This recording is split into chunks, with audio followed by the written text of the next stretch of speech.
Hello and welcome to Concert Pipeline. I'm Steve Jones.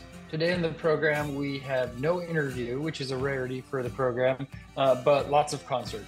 We're going to make true to the name Concert Pipeline by sharing footage from Ben Kweller's show at Little Saint in Healdsburg on April 20th.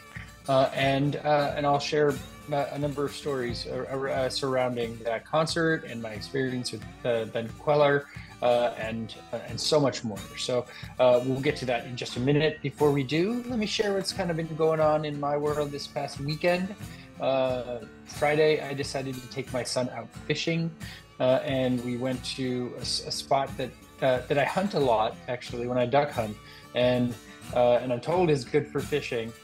But I'm not a great fisherman, but I want to share it with my son. I want to have those experiences with my son, and I want him to feel the excitement of reeling in his first fish. And I keep coming up blanks. This is the fourth fishing trip that I've taken my son on, and caught zero fish from any of the trips. So not very productive, but we got out, and I'm trying to do it. And and there was frustration on both of our parts because I kept snagging my line and then having to replace my gear, losing gear that I bought, which is annoying and frustrating, and have to reline my reel and rod and get my setup all going again and try again just to snag again immediately. I think I only cast out like 5 times the whole trip, but I snagged 3 times, which was freaking annoying, and it was exacerbated by my son telling me I sucked at fishing, which he's not wrong at. I do not consider myself a fisherman, but I want to, and I want to understand it. I want to be better, and I want to again have this experience with my son. And so I wasn't proud, but I told him to shut up, and I never do that. But I was just salty, and I took his Switch, which he was playing at the time, because he wasn't, actively participating with me, and then he had a little tantrum and a meltdown and everything. We got, he took a moment, and then I took a moment and snagged again while he was off sulking a little bit. And then called him back over, and we sat on the bank, and I told him that, hey, he said hurtful things, and that was rude, and I apologized for coming at him, but it was just frustrating. He did find a turtle on our walkout, which was pretty cool. We found a turtle, and then he got to pick it up, and we carried it down to where we were going to fish, and then let it wander off into wherever it went. But it was funny. My daughter was actually texting me because I sent her a picture of it, and she's like, "Can you bring it home? Bring it home? Bring it home?" And I'm like, "No, no, that's not happening. Oh, come on, please, just for a day." And I'm like, "Oh, it's gonna stay in your bed or what?" And she's like, "No, it'll stay in Navy, our dog's crate." And I said, "Yeah, that's not happening." Uh, so didn't bring the turtle home, but got out, tried to fish, came home with my son. It was a good day anyway. So we did that. Saturday, I actually bought a truck off my dad, which I originally hadn't intended on purchasing anytime soon. I was trying to stall out purchasing another vehicle until my daughter was ready to drive in like 2 years, which is kind of crazy, but I wasn't planning on buying anything immediately. But my dad got itchy to get a new car because he drives 2 miles a day and is thinking about his carbon footprint. And so it was, I don't know, back and forth between a Tesla Y and a Chevy Bolt, and back, and was indecisive. I think his wife kind of influenced making it happen quicker. I would have been happy if he held off for 2 more years and took care of this truck for 2 more years until I was ready to buy it. But now I have it sitting in my driveway, and I'm going to put it on non-op until duck hunting season. I am glad to have it for this coming duck hunting season in October, but I don't need it now. So I bought it though. So I have two vehicles now, and will it'll be nice to have a truck. And I did buy it partially because I'm not going to find a truck at a lower price than I got it for my dad. That's in the condition that this truck is in. My dad takes very, very good care of his things, and has it taken to my stepbrother's auto shop for all of its services. And so I know it's taken as good care of as anything could be. That's a 2012 Honda Ridgeline. So uh, so so I got a truck. That's new. And I had some good time with the kids, and we cleaned house, and I did that with my daughter. We worked together on getting storage and cleaning out the downstairs closets, and getting rid of some stuff.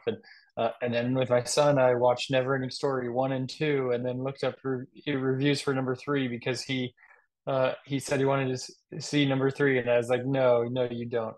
Turns out Jack Black is in number three, but the movie as a whole is a piece of crap, and the reviews online are brilliant, which is great. I love it. But I do not intend on having letting my son watch number three. I have no interest in watching number three unless it's for comic effect. And who knows? Maybe it'll happen. But he's also getting into karate stuff after Kung Fu Panda, and he's going to start karate. And so started watching the Cobra Kai. I'd never watched it, but I really enjoy it. And then we started the original Karate Kid again as well, and are getting into all things karate. So lots going on this past weekend. It was, balance of relaxing, but getting stuff done. And I think I'm going to go out for a bike ride after I'm done podcasting. I'm going to get outdoors. But I wanted to do the podcast before I get too red in the face because I burn very easily. So yeah, I figured I'd knock this one out. But all right, let's talk about Ben Kweller. I'm a fan of Ben Kweller. Start there. Been a fan of Ben Kweller for upwards of 20 years at this point. I didn't start out as a fan of his. I remember hearing his music in my college apartment with two roommates. They were playing him a lot. And I was into heavier music at that time. I was listening to a lot of metal and going to like Ozfest and some of those type of concerts. And the softer stuff wasn't as attractive to me. I kind of departed from the soft stuff, swung really hard to the right with really heavy stuff, and now find myself nicely comfortably in the middle in terms of the music that I appreciate and enjoy. But that grew on me back then, and I have memories from Ben Kweller, and he's impacted my life, and his music has in different ways. I had the opportunity to interview him 2019, I think, and when he played at the Chapel, I heard he was going to be there, and I made the interview happen. And he had some life altering experiences, where his family almost died, and I resonated with that because I had a near death experience while listening to his music and having one of his songs stuck in my head. We'll get to that in just a little bit, but I remember talking to him and having a really great conversation with him. At that show, and this show where he was playing in Healdsburg was a one-off show. It wasn't a tour or anything, and so I felt like I needed to be at that show. I really wanted to see Ben Kweller, even though it was very far away, technically an hour and a half, but really much longer than that.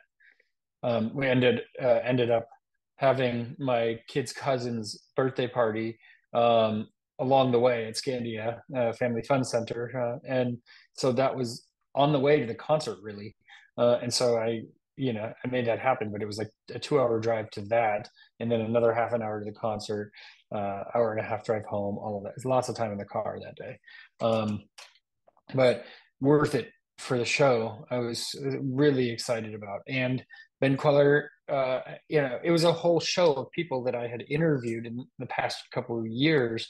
Ben Kweller. He also had Mintz Plasse as his bassist, most known for being McLovin in the movie Superbad, and a number of other movies, How to Train Your Dragon.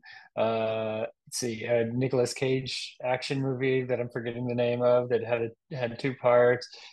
He was in a number of movies, but he's in Ben Queller's band now, and I had interviewed him and his drummer Ryan Dean.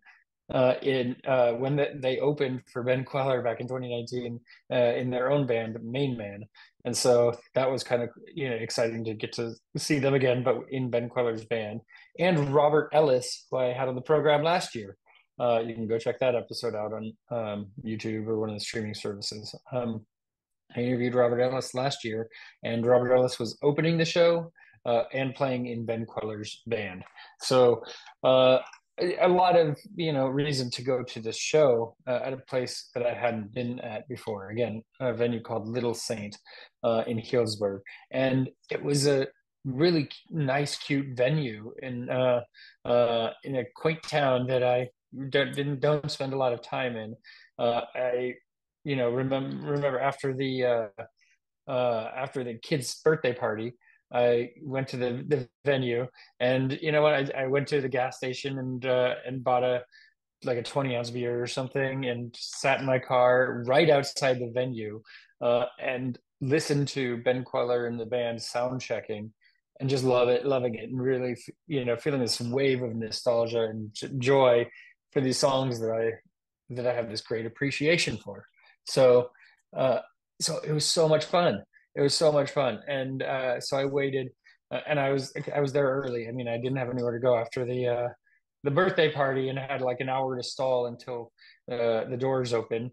So I just went and hung out, and then when inside the venue when they opened up, and got just a cup of water and sat down for a little bit, hung out, and then left my cup of water, went to the bathroom, and then this other a guy named Stuart was sitting kind of on the couch. There were couches lining the area, and he was sitting on the couch that I had sat on, and and I grabbed my cup of water, and I was going to go somewhere else, but he's like, "Oh, I'm sitting in your spot." I'm like, "It's okay. I'm going to get a refill on my water, and we could share the couch. There's enough room for two dudes." And so I had I got some more water. I sat down and had this great chat with this gentleman named Stuart, whose wife didn't come to shows often with him, but he likes to go to started going to shows in 2019 or so, somewhere around there, and went to we talked about concerts a lot. I talked to him a little bit about the podcast and the interviews I'd done with the bands, and including Robert Ellis, who he was a fan of, and learning about Ben Kweller through his fandom of Robert Ellis. And so we had just a great chat. It was a cool chat, and that we talked about before Robert Ellis came out and took the stage as opener. And I hadn't seen Robert Ellis live ever, just interviewed him through Zoom. Like most of my interviews are through Zoom these days, and so getting to see him live, just him and his guitar. And then he played Ben Queller's keyboard for some songs, and back to his guitar, and he had a female vocalist on one song that he brought out, a friend of his, and he cracked jokes and talked a lot in between his songs. It was just casual and fun, and there were probably about 100 people total in this venue, which was really cool. I just sat on the couch and watched Robert Ellis, and so I want to play one of the songs that Robert Ellis played from his set at Little Saint. And so let's start getting some music here. Let's play a song called Elephant by Robert Ellis.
of someone else. We just conspire to keep those feelings to ourselves. Why can't the rules be less defined? How can you call it art when you're sticking to a dotted line? Oh, my heart, it's torn in two. One half's on the road and the other remains with you. One half's on the road and the other remains with you.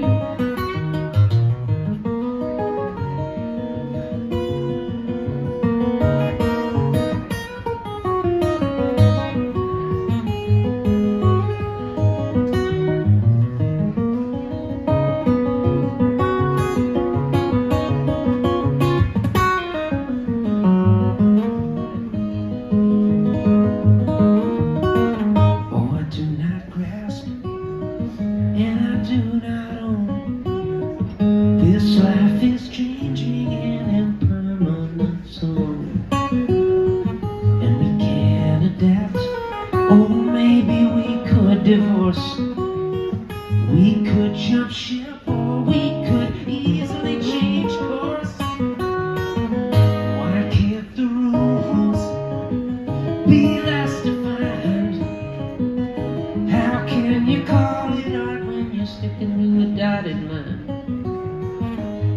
Oh, my heart, it's torn in two. One half's on the road and the other remains with you. One half's on the road and the other remains with you.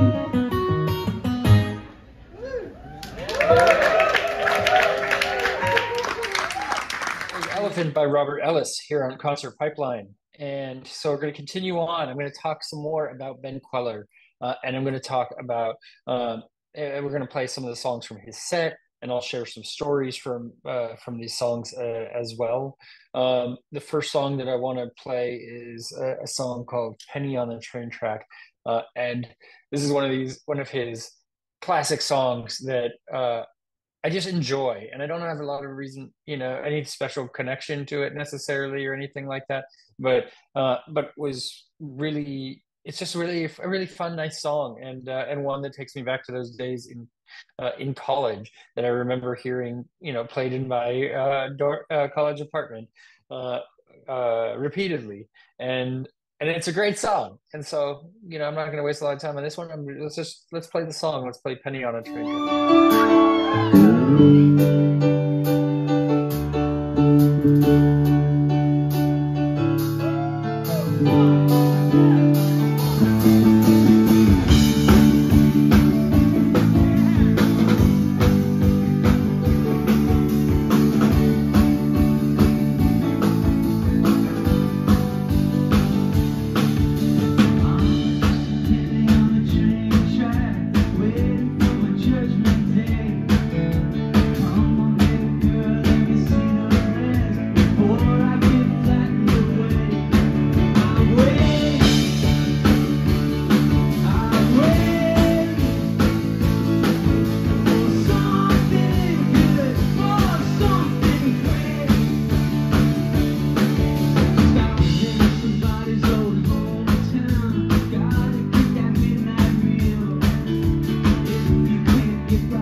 waiting for my judgment day. Come on, baby girl, let me see those legs before I get flattened away. I wait, I wait for something good, for something great. I wait, oh, I wait for something good, for something great. Yes, I wait.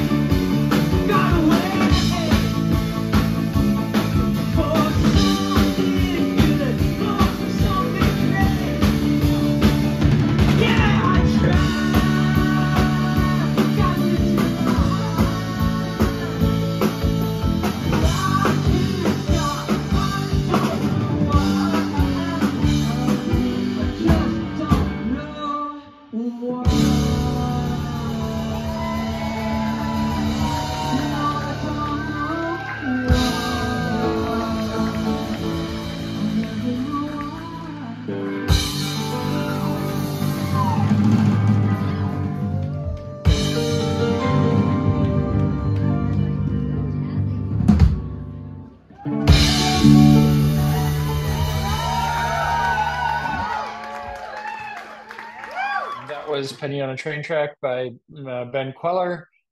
And we're going to play a couple more songs here. I'm going to tell a couple stories along with the songs. So, like I said, I have some history with Ben Kweller songs, and the next song I'm going to talk about is called Hospital Bed. And my connection to this song is the one that I talked about with Ben Kweller when I interviewed him back in 2019. And I shared my experience with him, and it was just a touching moment because I was driving down to Fresno back in, oh gosh, when was it? It had to have been 2008, I want to say. And I had my then girlfriend, to be future wife, to be kids' mom, to be ex-wife, whatever that path is. I don't know how to label that thing, but I had her in the car with me, and this is the days before smartphones existed. I had a printed out MapQuest directions where it has the exact mileage until your exit, and I hadn't seen any signs for my exit. And when I was playing Ben Queller's album, the CD of it that I had actually gotten him to sign, uh, you know, from the concert that I saw him at a Great American Music Hall. I had the actual physical CD in the car, and uh, it was playing. And then I was missing my exit, and I went through some gravel, in front of a semi, trying to make my exit. So because I didn't know when the next time I'd have a chance would be, and um, and then my car just spun out, and I don't know exactly what happened. I heard a report that someone said it flipped, but I didn't see any sign of that, in the damage to the car necessarily. But I just held on until the car stopped, because I got sideswiped by the semi. It was my fault ultimately, that it happened. I feel so bad for the semi driver because I was driving like a jackass, trying to make my exit, and I didn't. I think I spun back out into the lane or something, and Ben Queller's music was playing, and I think that song "Hospital Bed" was playing, and then I had this like PTSD type stuff. I don't know what it was, but for a week or two afterwards, I'd be at work and that song was on loop in my head. Uh, Hospital Bed, and it just kept playing over and over and over. And I was all right. My kid's mom got taken in an ambulance because she had a little bit of neck pain, but she ended up being all right. And it was obviously a very scary situation. I totaled the car. Not good. Dumbass, stupid move. And I think the last of those dumbass, stupid moves I made in terms of my driving. But but it was pretty scary. And and I shared that experience with Ben. And so let's play his. He played Hospital Bed live at the show, and so let's play Hospital Bed by Ben Kweller. La la la la la la la la la la la la la la. We are just a sexual making, me and alcoholic relation. Words hit much harder than bullets from a gun, a shoulder to the skull, a stab in the spine. Be my Valentine, you don't have to say much. This machine is so mature, it's so mature, tired. You be Betty, I'll be Betty, and I'll play Joe, you play Joe, we'll crawl out of my in the morning, I'm out of my head. Wish I was sleeping in your hospital bed. Give me some time to get on your mind. La la la la la. Hey, come on to my world. Memories enhance the way that you feel. I wanna get right back to what you're moving so very fast, and I wanna be everywhere twice. This machine is so mature, it's so mature. Tight. You be Betty,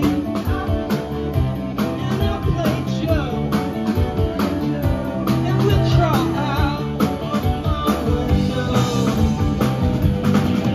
And in the morning, I'm out of my head. Wish I was sleeping in your hospital bed. Give me some time to get on your mind. La la la la, la la la la, la la la la, la la la la,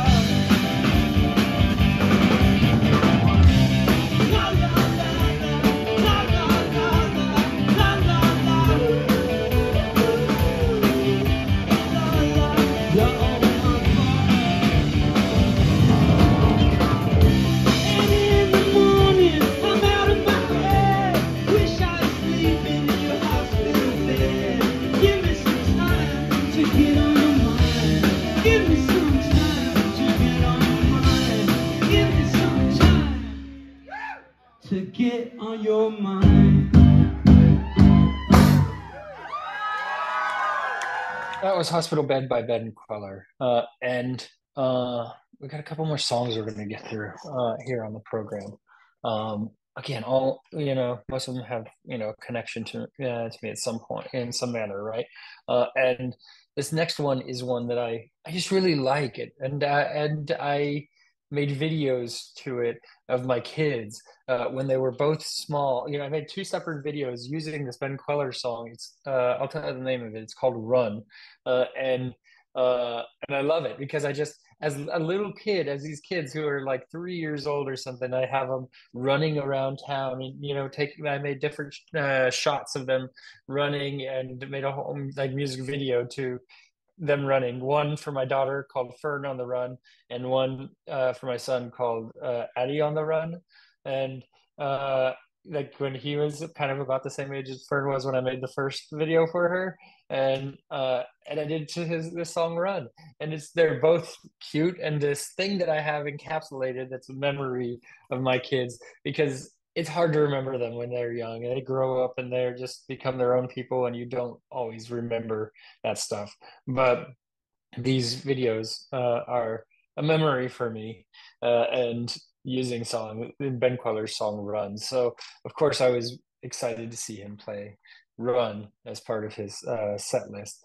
For these reasons. So let's go ahead and let's play "Run" by Ben Kweller. 2, 3, go!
Was "Run" by Ben Kweller here on Concert Pipeline. And I'm going to, you know what, I'll save playing the last song, I think, for the end of the podcast.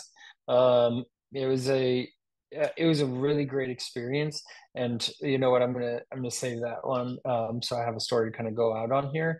But it was a great story, and I'll share that here in just a bit. Before we get into that, let's move on to our next segment on the program. That is the music.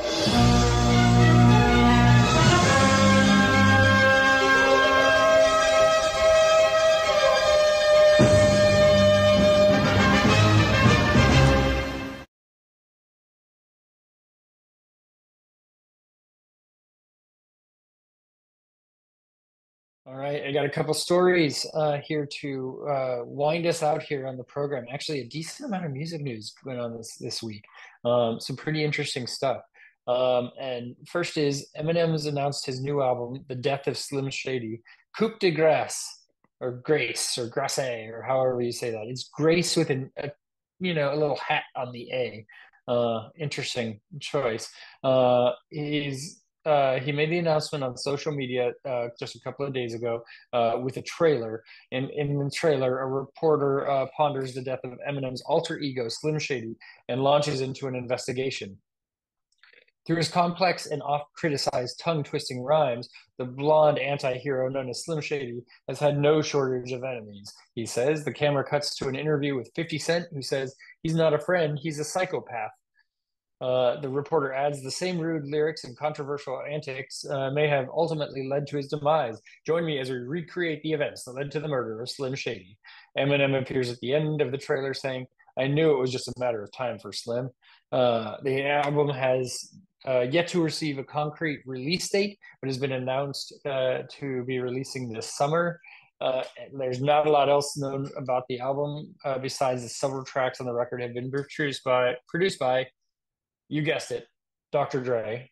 Dre revealed earlier this year that Eminem had been working on an album and that he was producing a number of tracks.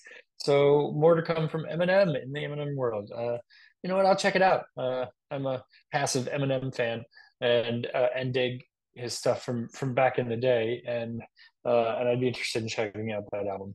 It seems like a great story. Okay, so I want to talk for a moment about concert tickets and the cost of concert tickets. And I hit on this in my interview on the last episode a little bit with the artist I was interviewing for a pair of pit tickets to Aerosmith. Pit in the center section, in the middle of the stage. It's $5,000, which included $850 in ticket fees, which is just absurd. Where that $850 goes, what is done for that ticket fees, no one knows or can speak to. I mean, there's no way there's any level of effort done for that ticket cost, which is gross.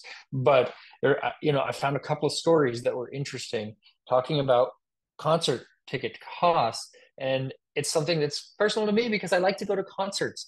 I don't go to a ton of them anymore. I don't go to as many as I used to. I'm invited to a number of concerts, but there's always, a lot of times it's bands that I don't have a lot of interest in seeing necessarily, or it's too far, or I have kids that night. It's too late. There's a number of reasons. I'm getting old, and so I like staying up late for a concert is a commitment to me. And this article by The Guardian says the working class can't afford it. The shocking truth about the money bands make on tour. As Taylor Swift tops $1 billion in tour revenue, musicians playing smaller venues are facing pitiful fees and frequent losses. Should the state step in to save our live music scene? There are venues that have closed. There are bands that aren't able to get by making, the amount of money that it takes to just tour and play. Gas costs, paying all the members of the band, paying the management team, paying the tour manager, and then dinner, food. You barely have enough for Taco Bell to play shows for most bands.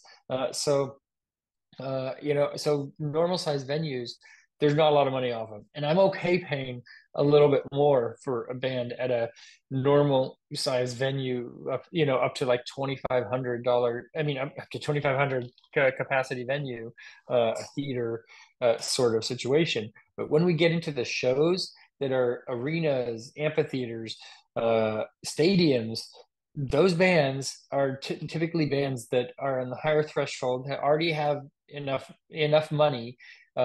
There might be some expenses with the touring and more people involved that you have to pay and everything, but it's absurd to ask that level of money from a normal fan. And I wonder, who do they want in the pit? Who does Aerosmith want in the pit as Steven Tyler is like wheeling around the pit in his wheelchair or whatever? I mean, that guy's old and decrepit. Like, it's crazy. I'd love to see him live one more time before they go, but not at those costs. So so it's really interesting, that division, because there's not a lot of in between. And the second part of the story is that Billie Eilish, Lorde, and Green Day have signed an open letter petitioning for a bill to protect fans from ticket scams. They're among the signees of an open letter. Over 280 musicians have signed the letter, which encourages lawmakers to implement the Fans First Act to prevent ticket scams and people reselling tickets at massively inflated prices. I do have to say the $5,000 Aerosmith tickets were resale tickets, but it's through Ticketmaster that they were resold. It's not on like a scalper site or anything along those lines. It's on the actual ticket site, and that's not okay. One band that an artist that I'm a fan of, Andrew McMahon. He does a lot of work to prevent scalping of tickets, and even gets creative with ensuring that tickets cannot be resold to his shows at a higher cost than they were purchased at, if at all. There were some issues with that in this most recent tour with something corporate that he's doing, where a number of fans had their tickets taken away from them because they were seen as fraudulent, even though they weren't, which is really unfortunate and disappointing when we're trying to just help and fix the problem. But you got to get creative. You got to think outside the box, and you got to look out for your fans. Other big name signees include Fall Out Boy, Duran Duran, Phineas, Graham Nash, Nile Rodgers, Cyndi Lauper, and Sia. We are joining together to say that the current system is broken. Predatory resellers and secondary platforms engage in deceptive ticketing practices to inflate ticket prices and deprive fans of the chance to see their favorite artists at a fair price, the letter reads. As artists and members of the music community, we rely on touring for our livelihood, and we value music fans above all else. We are joining together to say that the current system is broken. Predatory resellers should not be more profitable than the people dedicating their lives to the art. So it's a problem. I don't know what the answer is necessarily. I know I can't pay those crazy prices, but there's so many good shows that I want to go to, and then I'm left with the thought of like, okay, well, I saw him 20 years ago and had a great experience, and I could afford it then. Green Day being one of them that I've had this thought about, because they're touring around again, and they're going to be here playing the same venue, AT&T Park, where the San Francisco Giants play. They're going to be playing that same venue, and to see them on the floor would cost me $800, $900 versus I saw them like in college, and there's no way I paid that amount of money. I couldn't have paid more than $100 probably for a Green Day ticket to that show, seeing them in the same place in the same amount. And so, what's the answer? I don't know, but I'm glad that artists are trying to help out there. R. Kelly has lost his appeal over conviction for child sex crimes in Chicago. Kelly is currently serving a total of 31 years in prison, having been handed extra prison time on charges of possessing child pornography and child enticement. The disgraced singer was found guilty of 6 of 13 counts of owning and producing child pornography and enticing a minor back in September. On Thursday, February 23rd, he was sentenced to 20 years in prison, but he will serve almost all of his sentence simultaneously alongside the jail term he received last year for racketeering and trafficking. The additional sentence means that in total, he will now serve 31 years in prison and will not be eligible for release until he's 80 years old. He appealed the sentence, of course, with his lawyers arguing that the sentence exceeded federal sentencing guidelines by 6 years when he handed him his 20-year sentence. That guy can rot. He can rot in jail. The Seventh Circuit Court of Appeals concluded the sentencing was appropriate due to the horrible nature of Kelly's crimes. The court also rejected Kelly's argument that the charges were filed after the statute of limitations had passed. Stop it. Stop trying to get out of it. Just do your time. You do the crime, you do the time, right? Okay, Smashing Pumpkins have revealed a new guitarist after receiving over 10,000 public applications. I am beyond honored and humbled to be chosen to perform alongside some of rock's greatest and most influential musicians of all time, shared Kiki Wong. And so at the beginning of the year, Billy Corgan launched a search for an additional guitarist. Anyone interested was encouraged to apply. Again, over 10,000 people did apply. And longtime guitarist Jeff Schroeder announced that he was leaving the band last October. They narrowed the application down to a small group of finalists that auditioned for the position in person in Los Angeles last month. And they chose veteran session and musician and YouTube sensation Kiki Wong as their new guitarist. I don't know that person. I don't know her. I'm not much of a YouTuber. Even though I've got a YouTube channel, I don't know her. But she's performed with Taylor Swift at the 2014 VMAs, Usher at CBS's Fashion Rocks Fall 2014, and was the lead guitarist for Bret Michaels in a commercial for Nissan. She's also performed with Nylon Pink, Hellfire Heart, and currently Vigil of War are bands that she's performed with. So good for Smashing Pumpkins. I got a new guitarist. It's a creative way to go about it. Lots of applicants. Really interesting. Um, Kid Cudi was, I assume I'm saying that right. Cudi, Kid Cudi was forced to cancel a world tour after breaking his foot at Coachella. I saw the video of this. It's really sad. He jumped off the stage, which is like a 6 foot stage or something, during his set. And he wasn't able to complete his set at Coachella, but apparently he's going to have to cancel his whole tour as well. He was carried off the stage midway through his set at the Sahara tent on April 21st, following an attempt to jump into the crowd. In a statement posted on Twitter following the set, he confirmed that he had been taken to a hospital with a broken foot. Never broken a bone before, so this is all a bit crazy. I want to thank you all for the concerns and well wishes. I love you all, man. I heard y'all still raging when I was off stage, made me smile big. And then on Wednesday, April 24th, he revealed that the injury is much more serious than he first thought, that he broke calcaneus. His broken calcaneus will require more surgery and long recovery time. We've had to cancel the tour so I can focus on getting better to be out there in top shape to rage with you all. There's just no way I can bounce back in time to give 100%, he continues. I disagree. And going out on a limb here. But I'm saying it's been done before. Dave Grohl, motherfucker, do what Dave Grohl does. Dave Grohl might even lend you his throne that he used for when he broke his leg at his show, and went out and finished the motherfucking set and lent that throne, which is like a Game of Thrones throne but with guitars, to Axl Rose, and he lent it to some other bands also that just asked to borrow it. The show must go on. So if you're committed, get out there in a throne and play the show. That's what I say. Dave Grohl did it. I'm sure you could do it too. Just stay off your foot and play some songs. Be there, right? Keep your show commitments. Okay. Bill Wyman opened up about his exit from the Rolling Stones and life since. He was officially a member of the Stones from 1962 to 1993. But now, with his old bandmates preparing to set off on tour again this week, he's spoken to the Mirror about his surprise decision to leave the band. I left in 1991, but they would not believe me. They refused to accept I had left. It was not until 1993, when they were starting to get together to tour in 94, when they said, "You haven't actually now left, have you?" And I said, "I left 2 years ago." They finally accepted it, so they say I left in 1993. Explaining his decision, he said, "I just had enough. It was half my life, and I thought, I've got other things I want to do. I wanted to do archaeology, write books, have photo exhibitions, and play charity cricket. I used to read about ancient cultures while I was on the road and take photos as well. I just had this whole other life I wanted to live." And he spent the last 30 years writing books, hunting for treasure as a metal detectorist, and collecting a range of things, including stamps, music hall posters, and uniquely, Rupert Bear annuals.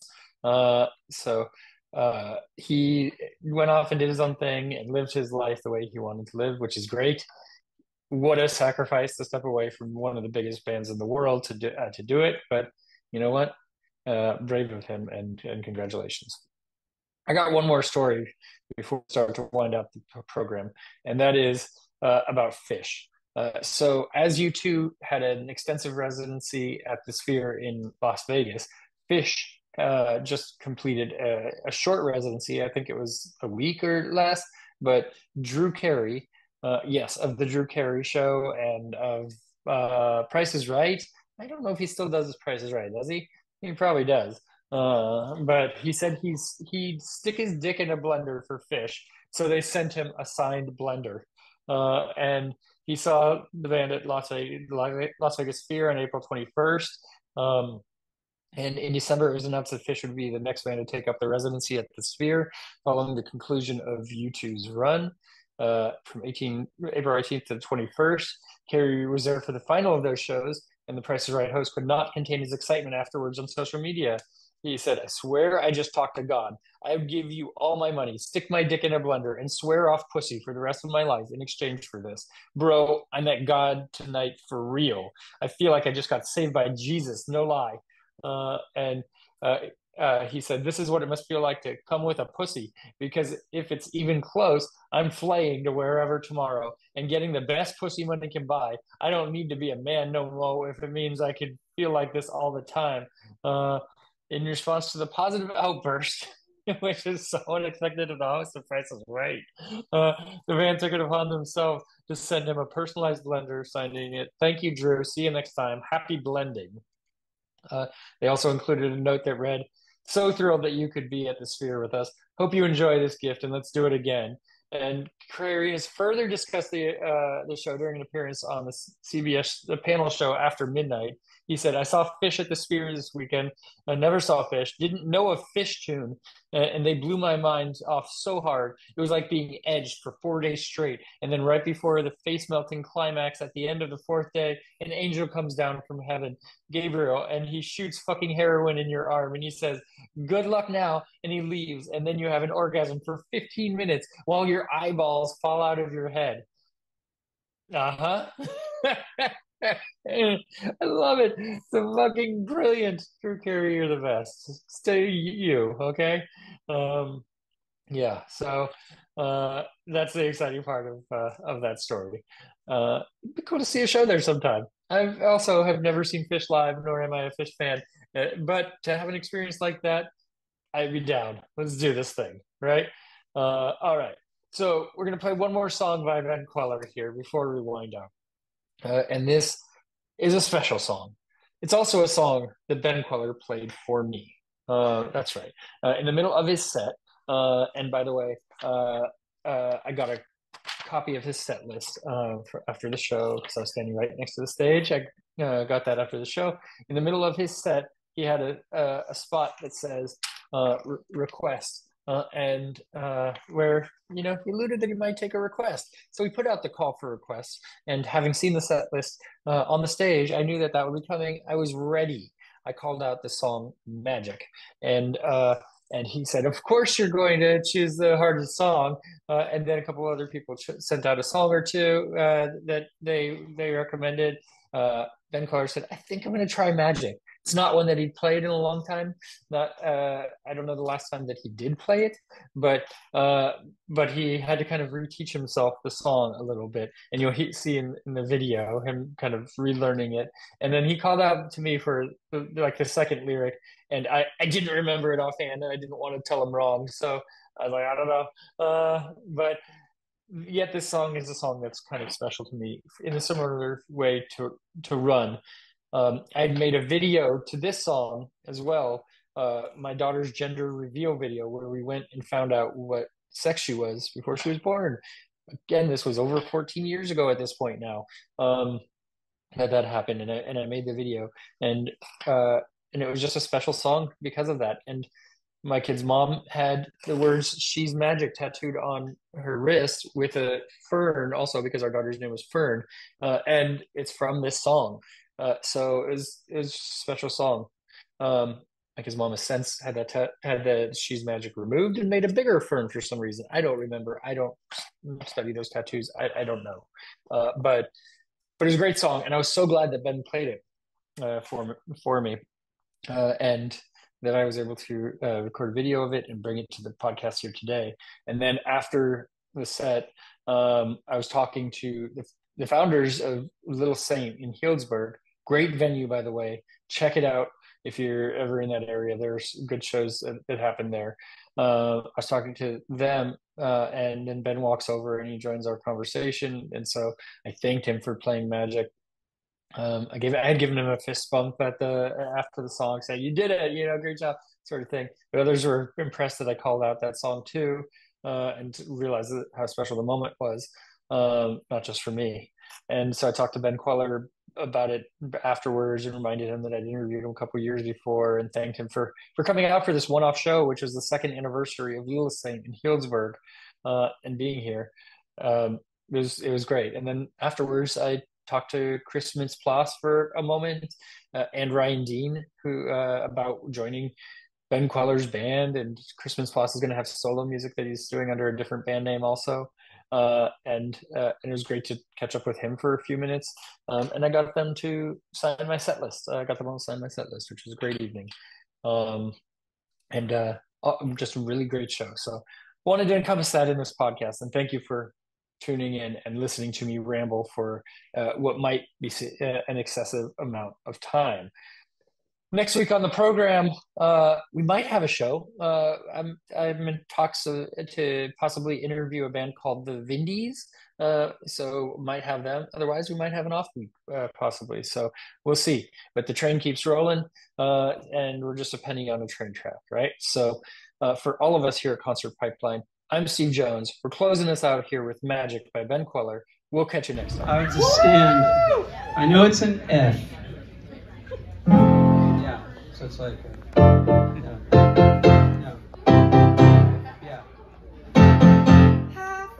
yeah, okay, cool. Ready? Half moon, crossed out, tears gone. No, I hit the right chord and then it made me forget the right lyric. So, here we go, let's try it. So it's like, half moon, crossed out.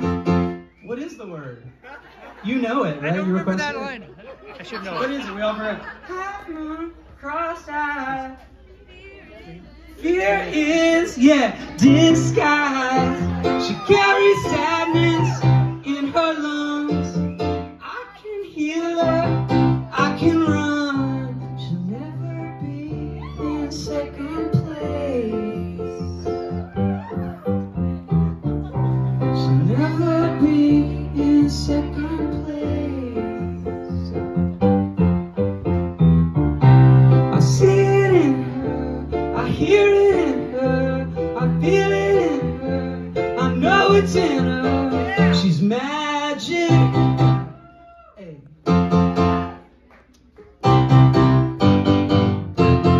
Always trusted everyone and what they said. I crossed out at every road.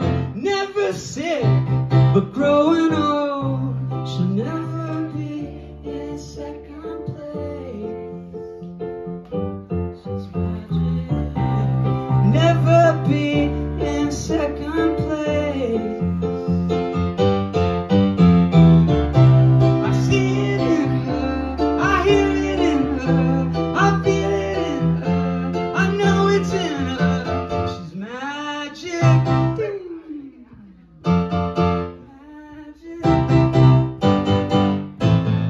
Oh, oh, oh, oh, oh, oh, oh, oh, oh, oh, oh, always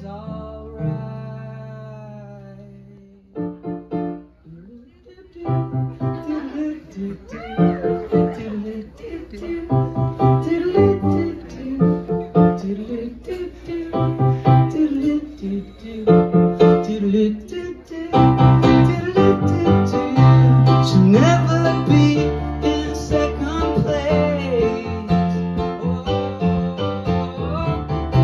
She'll never be in second place. I see it in her, I hear it in her, I feel it in her, I know it's in her. I see it in her, I feel it in her, I hear it in her, I know it's in her.